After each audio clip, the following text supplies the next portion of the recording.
All right, good morning, CSL Midtown. My name is Reverend Kit Holmes. I'm going to ask you to join me live this morning singing Love Lives in Me. Just, you all know you have to know the first word. We're going to start with the word love, and it goes like this.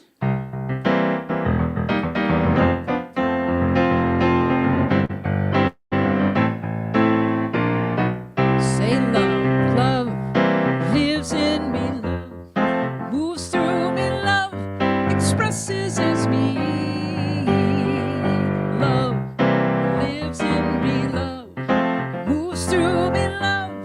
Expresses as me. Let's do love again. Love lives in me. Love moves through me. Love expresses as me. Love lives in me. Love moves through me. Love expresses as me. Peace, peace lives in me. Peace moves through me. Peace expresses as me.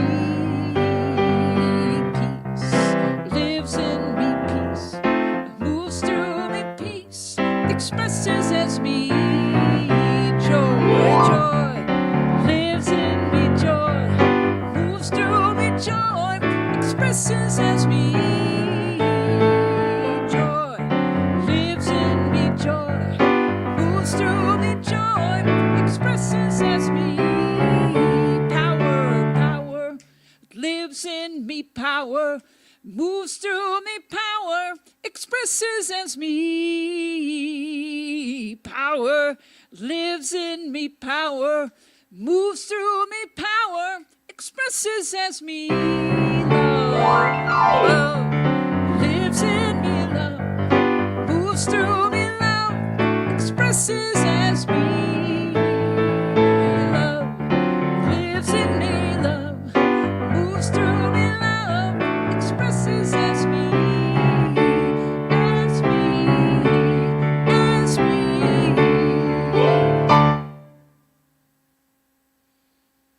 All right. Thanks for that opening song, Reverend Kit. All right. Such is the nature of life that all it asks and all it wants is the opportunity to appear. And you are that opportunity, and so am I. Welcome to the Center for Spiritual Living Midtown, Atlanta, where you are welcome. Whoever you are, whatever path brought you here today, please know that you are welcome and celebrated. We know who you are. You are an individualized expression of the divine life in which we all live. We are life's opportunity to be someone unique and wonderful. Whatever your ethnic background, religious affiliation, however you identify yourself, describe yourself, we are glad you're joining us here today.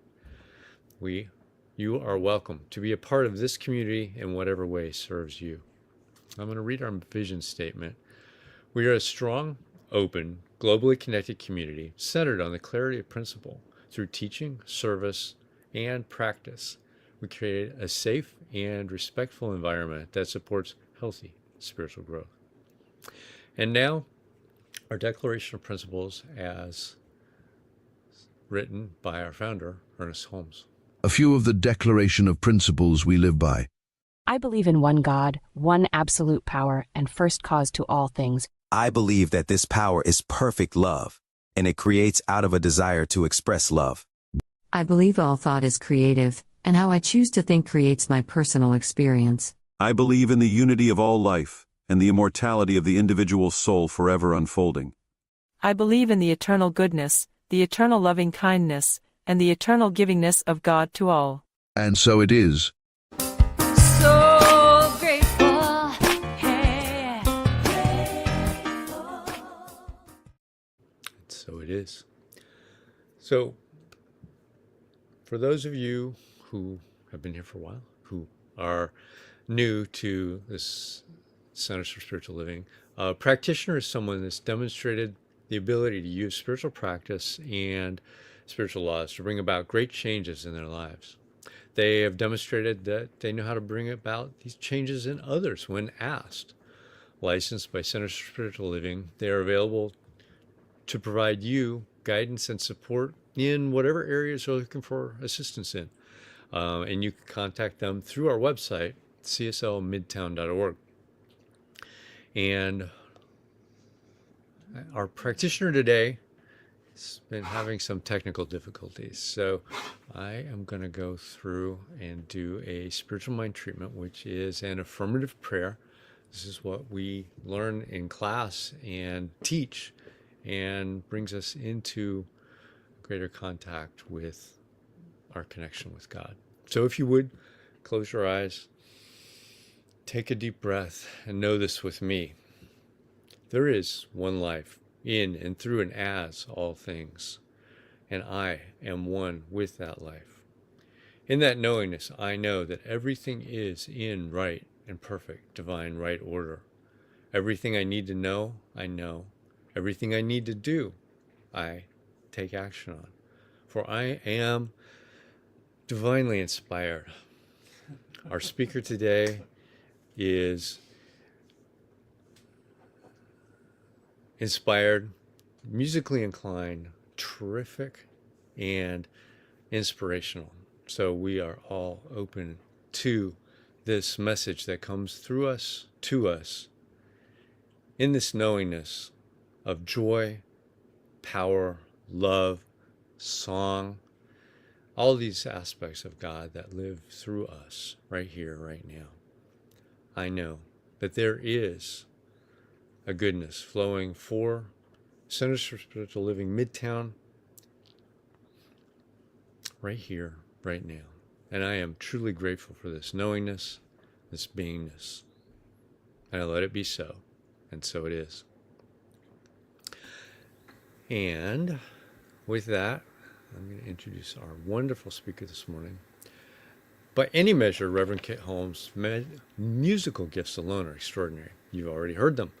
But it's the sheer volume of her additional talents, creativity, and authenticity that explains the adulation she regularly receives from audience, clients, peers, her keynote classes, coaching, and retreats. She's been sharing her gifts in the New Thought spiritual communities since 2004. Since her introduction to Science of Mind teachings in 1999, Reverend Kit has immersed herself in studying and living the principles of science, spiritual consciousness. Her 6 highly acclaimed commercially released albums of original songs reflect them all. She possesses a masterful ability to hide God in plain sight in lyrics that encompass the heartbreak and humor of both being fully human and divine, without ever sounding churchy. On April 30th, 2025, which was just last month, Reverend Kit received her ordination as a religious science minister. And we welcome her this morning. Thanks, Reverend Kit. Welcome. Thank you so much. I am so very grateful to be with you this morning. And I'm going to share a song before I go into the talk. This is called Here to Be.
light for justice, a light for hope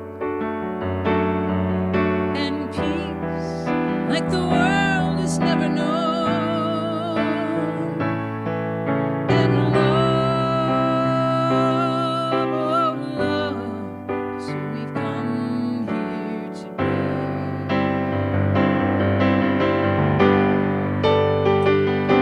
Light for freedom, light for joy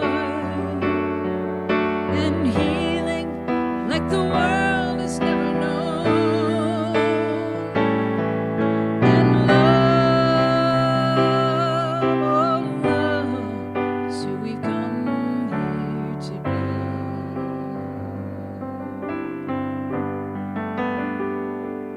Oh love, so we've come here to be.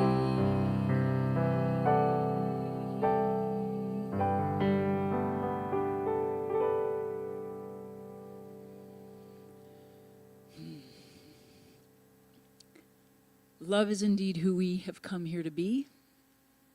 We are knowing this. We know and we claim and we proclaim. Every time we talk about what we believe, when we read those principles, we know that love is the greatest power in the world. It can fix anything. It can solve anything. And that is what we have come here to be. And when we hold that as our foundation, when we remember that, when we embody it, when we are in consciousness going, yeah, that's the only thing going on here, is that we've shown up to be love. That helps us move into that place, standing on that solid foundation of speaking up and singing out and standing in the truth of who we are. That's what we're talking about today. So hold on to that thought, because it's going to be in and woven through. Sorry, keep hitting the mic. The foundation on which everything rests, everything, our health, our abundance, our relationships, our work in the world, all of it. We've got to stand on that solid foundation of knowing that we are not only loved, but we are loved and we are loving. There's a lot, I don't have to tell you this, there's a lot going on in the world right now that is calling us to stand up, to speak out, to sing out. And there's an issue with this idea that staying silent is an option. We stay safe when we're silent, but it is not an option. There are lots of consequences for our remaining silent. Our silence is, whether we like it or not, is accepted as tacit. Tacit meaning silent. Tacit is a word used in music. It means to rest. It means don't play anything. It makes us complicit. Those that want us to remain silent think that we are in agreement when we are silent. We have the benefit, in this day and age, in this time right now, we have the benefit of very well-documented history of things from not that long ago, and just the history in this country, but less than 100 years ago, of what was going on in Germany, in Nazi Germany. That gets tossed around a lot. You know, we see it, we know it, we must speak up. The saying, they came for the fill in the blank, and I remain silent, and fill in the blank, and fill in the blank, and you know it, you've seen it, it's in the memes, it's all over the place. But there is a deep spiritual cost to us for remaining silent.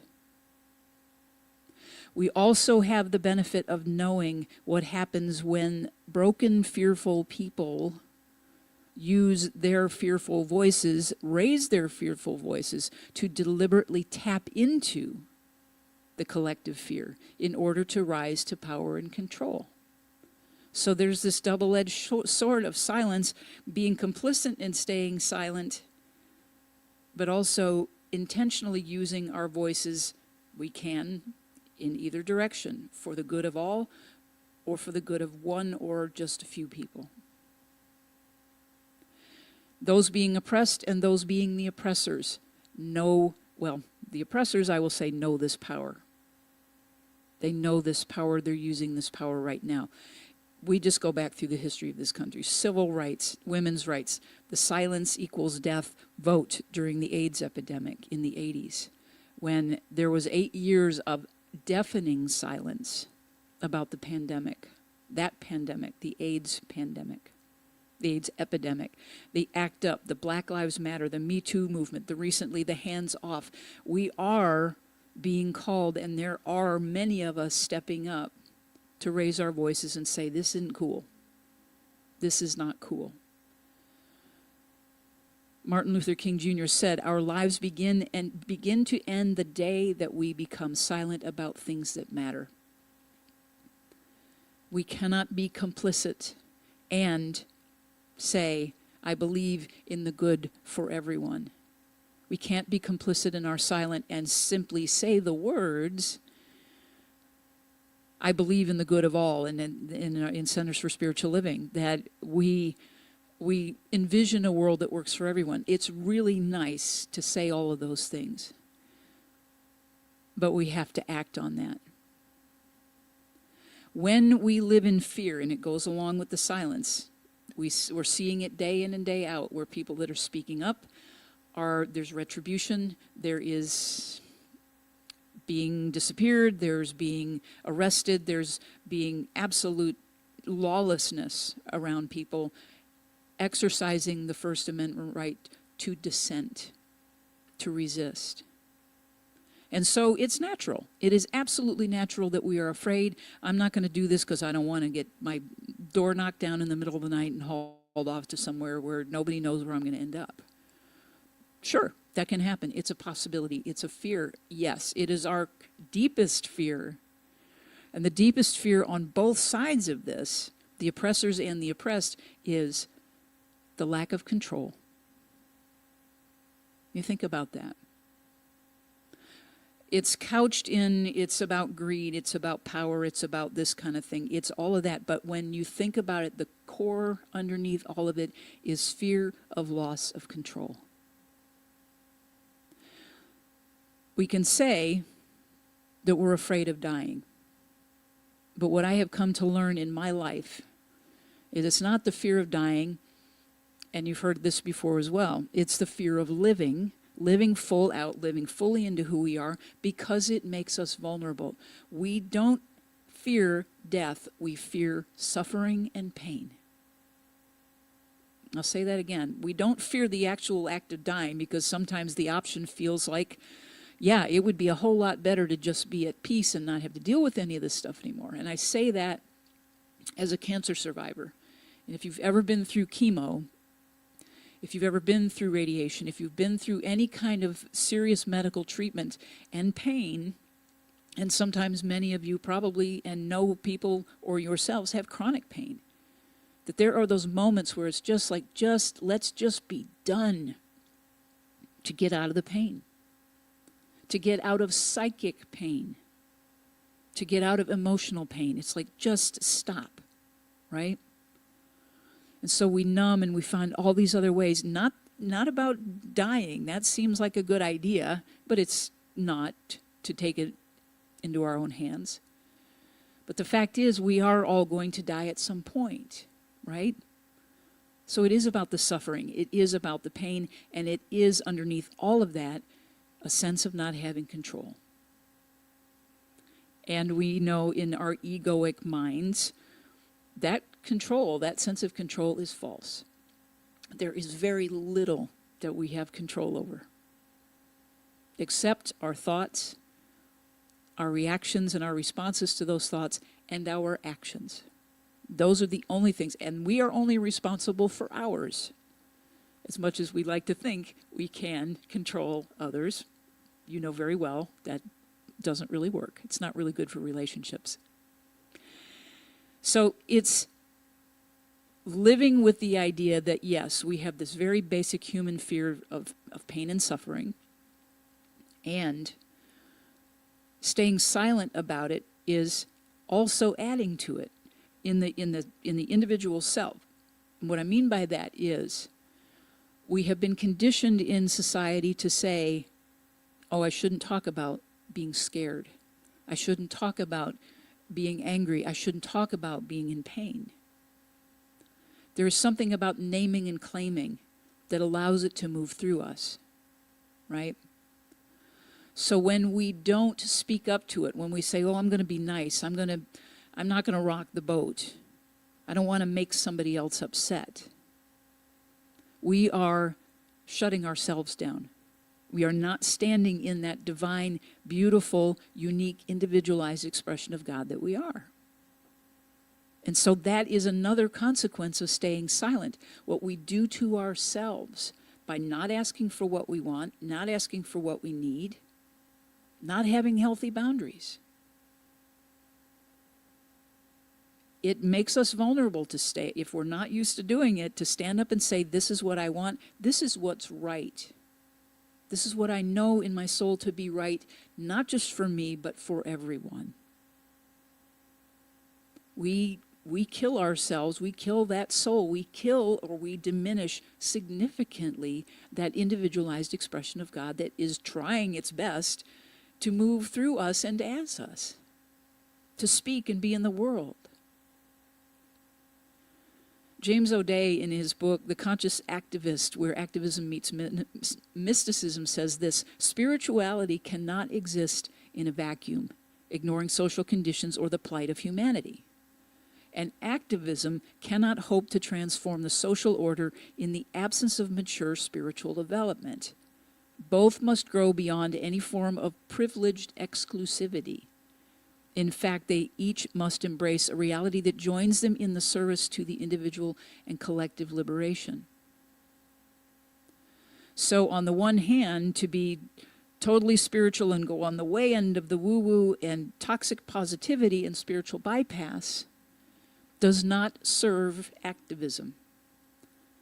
And activism without any kind of a spiritual component to it is really just noise and shouting and contributing to, in my opinion. That's one of the things that we can do in this work, in our advocacy work, and in our resistance, is to stand up and look at that and say, am I just shouting and adding to the echo chamber? What is mine to do in this? And I'll get to these little tips here in a minute of how to practice learning how to stand up and speak up and sing out and be those beautiful, unique, divine, crazy, messy beings that we are. The steps for overcoming that fear of speaking out: find your inner voice. Embrace your voice. It means going on the journey of self-discovery, which I know all of you are on in some shape or fashion, some form. That's what brought you to CSL, is a deep desire, Spirit's deep desire, to move and express in and through you and as you, bringing you to a philosophy and a teaching that allows a safe space for you to find that. There's a philosophy that doesn't shame you or blame you. There is a deep understanding and a mystical education in this. I found Science of Mind, believe it or not, in North Georgia. A friend of mine found it for me in the form of the magazine 25 years ago.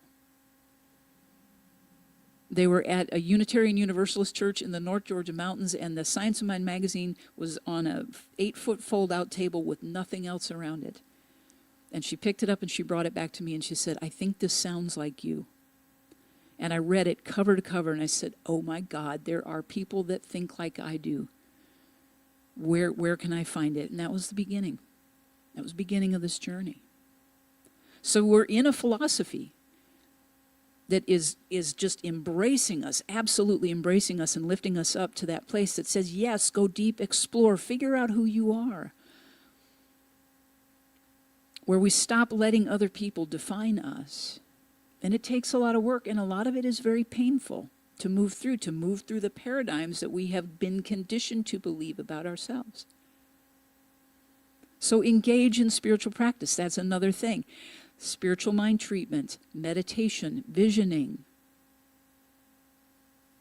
drumming, shamanic journeying, dance, anything that gets us up first of all, into our bodies, grounded in our bodies, but also gets us out of our heads.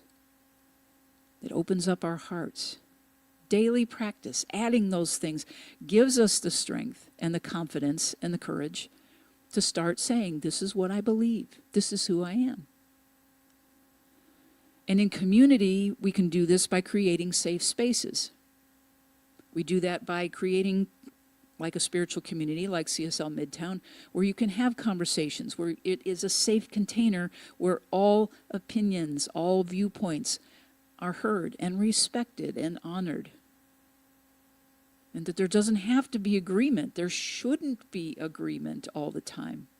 We are on the planet 8 billion unique individualized expressions of the one. We're not going to agree.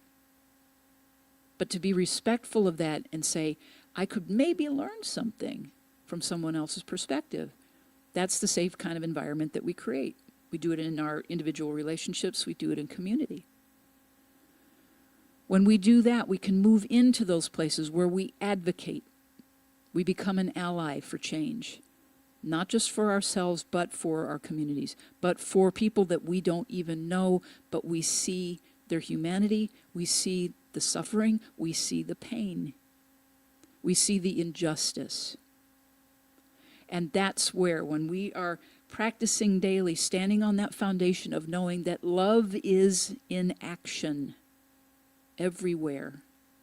Love is everywhere present, and our job is to see it. When we stand on that, then we can stand up even more confidently, more firmly, and say, I'm here to be love. I'm here to remind you that you are love and loved. And I respect that, and I honor that. There's one little side note that I added in this about when we start doing advocacy, or when we do anything, whether it's in our jobs or in our relationships.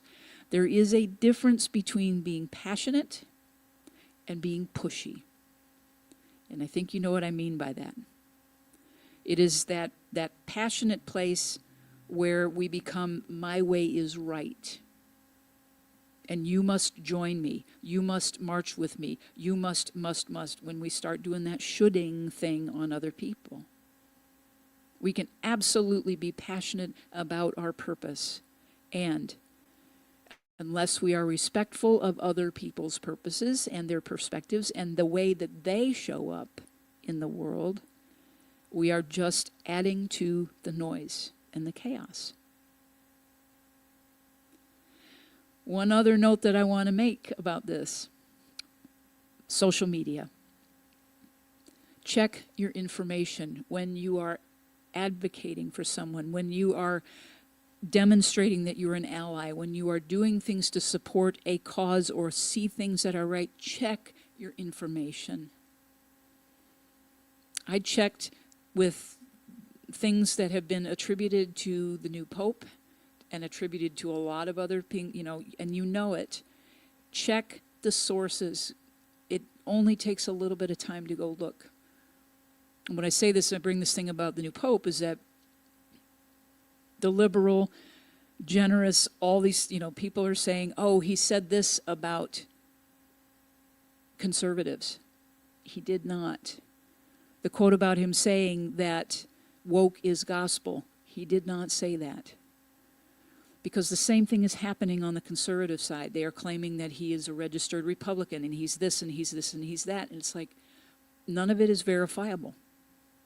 So check your sources. Don't add to the noise and chaos by pushing an agenda that you agree with or that I agree with. Check it. Check yourself. That's the most important thing. When you know who you are and what is yours to do, and asking that question daily, what is mine to do? And then listen for the answer, then take action. Again, it goes back to that place of, we can sit all day long and envision and imagine a world that works for everyone, but if we're just only in our thoughts, we're missing a part of the equation. That's not how spiritual mind treatment works. It's not how affirmative prayer works.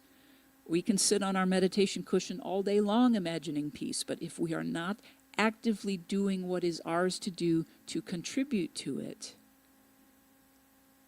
if we are not taking that step when we get that guidance that says, stand up, speak up, sing out, we are in spiritual bypass. We are living in that place of fear that says, I am vulnerable, I'm going to get hurt, there's going to be pain, there's going to be suffering. This is our work. It is not easy. But the thing that I want to remind you of in this time is that you're here. You are alive on the planet in this time in history for a purpose. Spirit brought you here, whatever your soul's agreement with that, whatever past lives, whatever your perspective on that or your belief in that is, the truth is we are here right now in the middle of this, and we can either contribute to it, run away from it, or we can face it head on and transform. To speak up by doing this. In this teaching, it is important that we don't rail against something. It is that quote from R.Sc. Holmes. It says, be for something and against nothing. So your language is important. The way that you speak is important. If you ever find yourself using the word hate, please, please, please, please find another way to reframe that.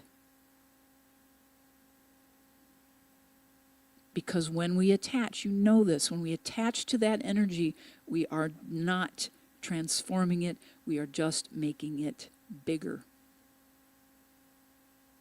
Ground yourself daily. Physically ground yourself, energetically ground yourself in prayer.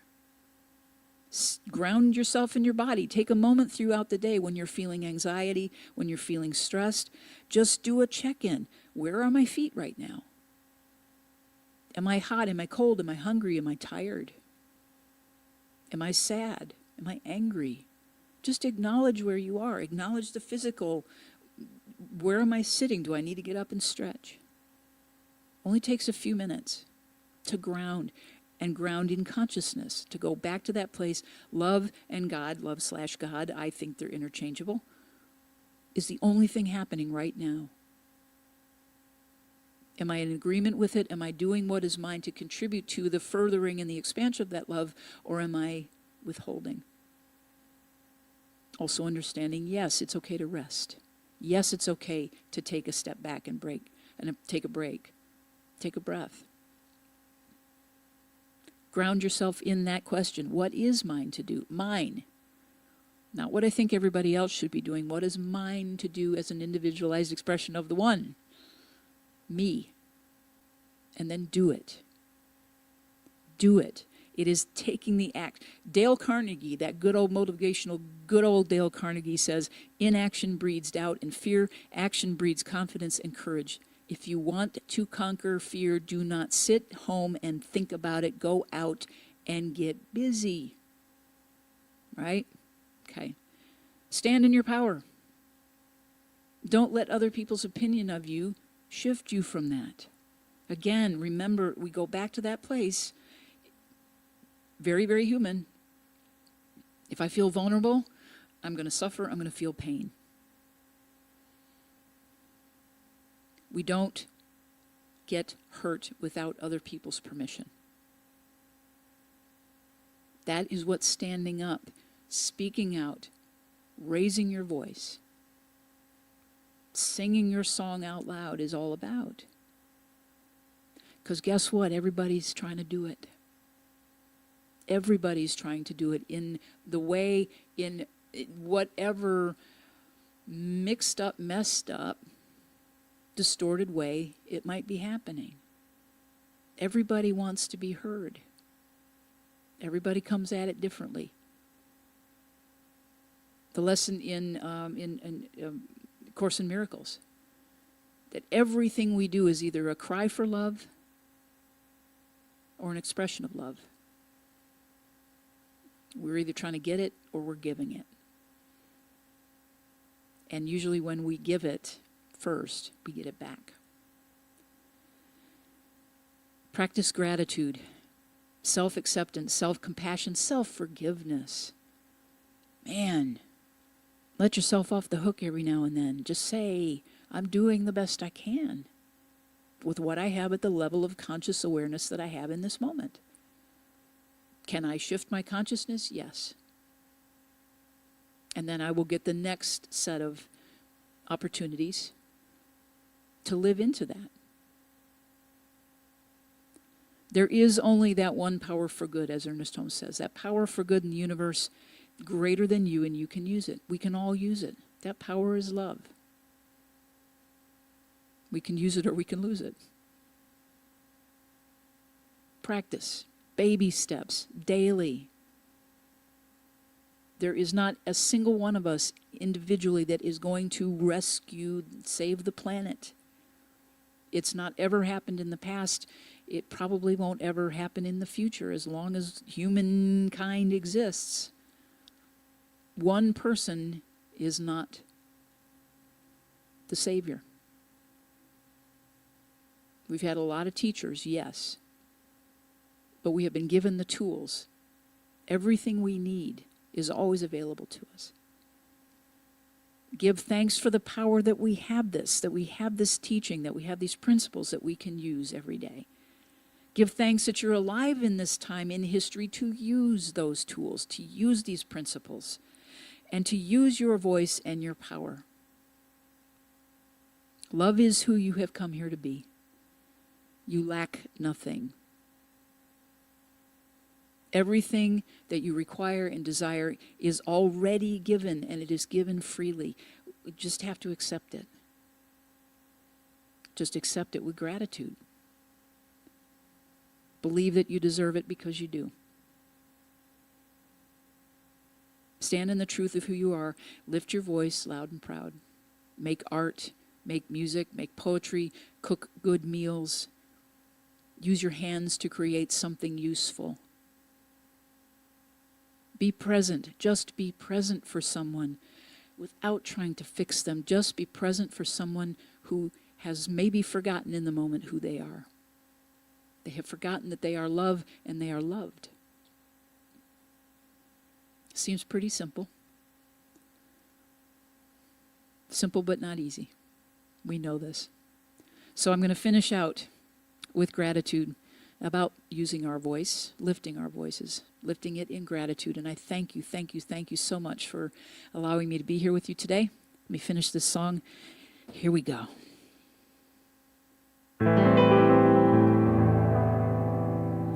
When I feel like I'm going without, I'm going within. When I feel like I can't go on, I know it's time to begin. To remember the good things you've given to me. Life, love, health, prosperity. All I do is say thank you. And I am free. I lift up my voice and I sing with you by my side. I could conquer anything for your love and all the joy you bring. I lift up my voice, and I sing. When it feels like nothing's going my way, I'm going with you. When I feel like I don't know what to say, I know just what to do. 'Cause you are my source and my supply. Always there to help me get by.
Thank you, Reverend Kit, for that awesome inspiration. And we'll see you over on Zoom in just See you there. a little bit. Okay. All right. Hey, everybody. So awesome talk.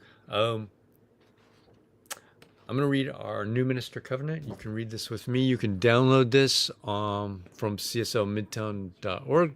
There's a link to download it. So I'm going to read this and you can read it with me. There is only one life. This life is good. This life is God. This life is my life now. And knowing that I am one with this life, that is God, I therefore know that I am one with all of its blessed expressions, which includes the presence of a new minister for my beloved spiritual community. Because I know that the highest purpose of my new minister is to express spirit, I therefore know that my new minister is a revelation of spirit as principle. I further know that my new minister is the fulfillment of that which has been promised by God, for it is written, principle is not bound by precedent. It operates according to law, and it is always available to those who are willing to align themselves with it. As I stand in agreement with my beloved community, I see my new minister before me as inspiring spiritual oneness through wisdom, love, and authenticity. I now intend to experience my new minister in full cooperation and agreement with my community, knowing this truth about myself. For I am inspired to live as love in the expression of principle. I am awakening the wisdom within me by clearly communicating the principles of universal truth. I am a conduit of divine love, wisdom, and healing energy, recognizing the inherent wholeness within all beings. I am offering teachings, classes, and mystical studies grounded in spiritual principles to cultivate inner wisdom, personal transformation, and empowered living. I am extending the love, compassion, and transformative power of spirit into the wider community, fostering connections that heal, uplift, and support individuals in their unique journeys. As I now accept the highest expression of a new minister into my life, I know that they will be revealed in a way that expresses spirit and serve the highest and greatest good of all who are touched by their presence. I am grateful God is gracious, and so it is. So now it's time for our conscious giving. You can go to cslmidtown.org/donate, scan the QR code. Either way will get you to our donation site. You can donate a one-time gift or an ongoing contribution. And we need that to actually help with bringing that new minister to us. And say with me our affirmation of prosperity.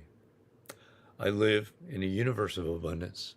As I freely and joyfully give, I join in the divine flow, and all that I share with life returns to me multiplied abundantly. And so it is. Next week, we got some announcements. Is the first Sunday of the month, June 1st. Excuse me. And we're in person and online. We got Reverend Dr. Bob Dean coming to speak to us at the Garden Hills Community Center. Sundays before, if you're interested in a study group, we've got that study group that starts at 10 a.m. on Zoom. You can get there by going to cslmidtown.org, scrolling down to the Zoom link. Click on that with the passcode. We'll get you into that. And they're studying the Science of Mind textbook, that very thick textbook. You don't have to have read it. You can come, join the discussion, do that. Download the New Minister Sacred Covenant Easy Prayer from the website. And let's do our affirmation of life. I leave this place now knowing something better than I knew before. I go forth into the world with a heart full of love and a mind full of good sense. I look at the world in a greater way, knowing that I have within me everything I need to create the life I desire.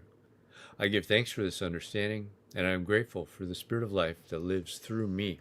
And so it is.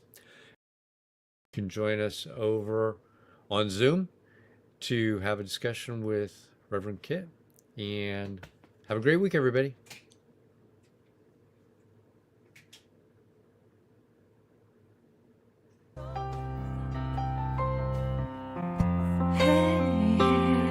I'm so grateful.